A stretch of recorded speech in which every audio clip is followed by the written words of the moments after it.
নমস্কার বন্ধুরা, tasty table চ্যানেলে সকলকে স্বাগত।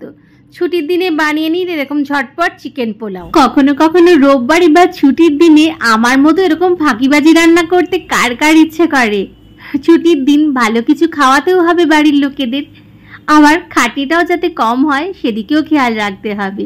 সেসব দিনের জন্য রইল আজকের এই চিকেন পোলাওয়ের রেসিপিটা, যেটা বাড়ির চাল দিয়েই আমি বানিয়ে নিয়েছি খুব সহজভাবে। চলুন দেখে নেওয়া যাক রেসিপিটা। এর জন্য প্রথমে আমি 1 কেজি চিকেন নিয়ে নিয়েছি। এর মধ্যে বেশ কিছু পরিমাণ টক দই দিয়ে দিলাম, প্রায় 4-5 বড় চামচ টক দই দিয়েছি। দিয়ে দিলাম সামান্য নুন আর বেশ কিছুটা গরম মশলার গুঁড়ো, আর দিলাম ধনেপাতা কুচি, দিলাম 4-5টা লঙ্কা মাঝখান থেকে হাফ করে কেটে। এগুলো সব কিছু আমি চিকেনের গায়ে খুব ভালো করে মাখিয়ে নেব। একটু ম্যারিনেট করে চিকেনটা আমি রেখে দেব 40 মিনিট মতো। সময় না থাকলে আধ ঘন্টা ম্যারিনেট করলেও অসুবিধা নেই, তবে অবশ্যই কিছুক্ষণ সময়ের জন্য একটু ম্যারিনেট করে রেখে দিলে টেস্টটা ভালো হয়। একটা ঢাকা দিয়ে দিলাম। চলে যাচ্ছি এবার মূল রান্নায়। একটা বড় ফ্রাইং প্যান নিয়ে নিয়েছি। এর মধ্যে আমি বেশ কিছুটা পরিমাণে সাদা তেল বা ভেজিটেবল অয়েল দিয়ে দিলাম, সাথে দিলাম 2 টেবিল চামচ ঘি। এবারে কিছু গোটা মশলা নিয়ে নিয়েছি। এর মধ্যে আছে 2টো তেজপাতা, 2টো বড় এলাচ, 1-1.5 ইঞ্চি দারচিনি, 3টে লবঙ্গ, 6-7টা ছোট এলাচ, কিছুটা জয়িত্রী আর একটা স্টার অ্যানিস। স্টার অ্যানিসটা যদি না পান অসুবিধা নেই তাতেও, তবে দিলে একটা সুন্দর ফ্লেভার হয়। তেল ঘিয়ের মধ্যে এবারে আমি এই গোটা মশলাগুলো দিয়ে দিলাম। একটু ভেজে নেব যাতে সুন্দর একটা গন্ধ বেরোয়। সুন্দর গন্ধ যখন বেরোতে শুরু করবে তখন এর মধ্যে দিয়ে দিলাম 1-1.5 টেবিল চামচ গোটা সাদা জিরে আর 1.5 টেবিল চামচ মৌরি, গোটা মৌরি।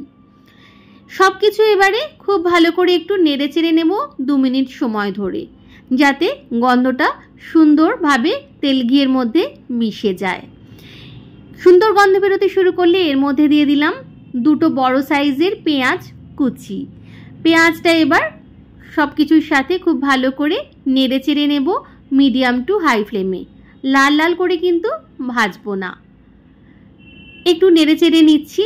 যখন বেশ সুন্দর একটা সোনালি রং ধরবে, পেঁয়াজগুলো বেশ নরম হয়ে যাবে, সেই সময় দিয়ে দেব এর মধ্যে আদা রসুনের পেস্ট। এখানে আমি 2.5 টেবিল চামচ মতো আদা রসুনের পেস্ট ব্যবহার করেছি। সব কিছুর সাথে এবার আদা রসুনটাও খুব ভালো করে আমি নেড়ে চেড়ে নেব যাতে কাঁচা গন্ধটা চলে যায়। যখন আদা রসুনের কাঁচা গন্ধ চলে যাবে তখন দিয়ে দিলাম এর মধ্যে ম্যারিনেট করা চিকেনটা। দিয়ে দিলাম যে বাটিতে আমি ম্যারিনেট করেছিলাম তাতে সামান্য পরিমাণে একটু জল, হাফ কাপ মতো জল দিলাম। এইবারে সব কিছু খুব ভালো করে মিশিয়ে নিচ্ছি, একটু নেড়ে চেড়ে নিচ্ছি যাতে মশলাটা সব কিছু ভালো মতন মিশে যায়। এবার দিয়ে দেবো একটা ঢাকা যাতে চিকেনটা একটু সিদ্ধ হয়। 15 মিনিট মতো আমি ঢাকা দিয়েছিলাম। চিকেনগুলো মোটামুটি সিদ্ধ হতে শুরু করে দিয়েছে আর অনেকটা জল ছেড়েও বেরিয়ে এসছে। এই সময় এর মধ্যে দিয়ে দিলাম 2 চামচ ভর্তি ধনে গুঁড়ো। আমি এক্ষেত্রে ছোট চামচের ব্যবহার করেছি, কিন্তু ছোট চামচ ভর্তি ধনে গুঁড়ো নিয়েছি। আবারও একটু ঢাকা দিয়ে দিয়েছিলাম 7-8 মিনিটের জন্য। এবারে চিকেনগুলো দেখেই বোঝা যাচ্ছে একদম সিদ্ধ হয়ে গেছে, জলটাও অনেকটা মরে গেছে, তবে এখনও কিছু পরিমাণ জল আছে। এতেই আমি চালটা দিয়ে দেবো এবারে। এখানে আমি রেগুলার যে ইন্ডিয়া গেট বাসমতি রাইস হয়, যেটা আমরা রোজ খেয়ে থাকি, সেই চালটাই ভিজিয়ে রেখেছিলাম 1 ঘন্টা। এইবারে আমি চালটা জল থেকে ছেঁকে একটা ছাঁকনিতে রেখে দিয়েছিলাম, সেই চালটা এবার দিয়ে দিলাম। চালের সাথে এবারে চিকেনটা আর মশলাটা খুব ভালো করে একটু নেড়ে চেড়ে সব কিছু মিশিয়ে নেব। খুব ভালো করে সব কিছু মিশিয়ে নিচ্ছি, ভালো করে যাতে মশলাগুলো চালের গায়ে লেগে যায়, সেই জন্যে খুব ভালো করে মিডিয়াম টু হাই ফ্লেমে একটু নাড়াচাড়া করে নেব। এরপরে এর মধ্যে দিয়ে দেব চালটা সিদ্ধ হওয়ার জন্য জল। দিয়ে দিলাম বেশ কিছুটা পরিমাণে গোলমরিচ গুঁড়ো, আর চালটা যেহেতু দিয়েছি সেহেতু দিলাম একটু নুন।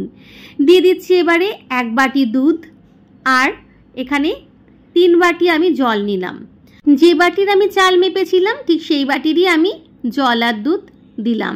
আমি এখানে মোটামুটি 2.5 বাটি মতো চাল নিয়েছিলাম, তাই জন্য আমি ঠিক ওই বাটিরই 1 বাটি দুধ আর 3 বাটি এখানে আমি জল দিয়ে দিলাম, মানে মোট 4 বাটি জল আমি দিলাম। এইবারে সব কিছু নেড়ে চেড়ে একটা অ্যালুমিনিয়াম ফয়েল দিয়ে আমি ঢেকে দিচ্ছি। ঢেকে দিয়ে তার মধ্যে আমি ঢাকাটা এবার বসিয়ে দিলাম। এইবারে ডাইরেক্ট এটা আমি রাখবো না, একটা তাওয়া বসিয়ে দিয়েছি গ্যাসের ফ্লেমে। তার ওপরে আমি যে পাত্রে বসিয়েছিলাম পোলাওটা সেটা আমি বসিয়ে দিয়েছিলাম। প্রায় 15 মিনিট হওয়ার পর আমি অ্যালুমিনিয়াম ফয়েলটা তুলে নিয়েছি। চিকেন পোলাও কিন্তু একদম রেডি।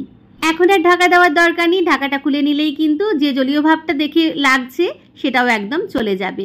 আরও কিছুটা চেরা কাঁচা লঙ্কা ওপর থেকে ছড়িয়ে দিলাম।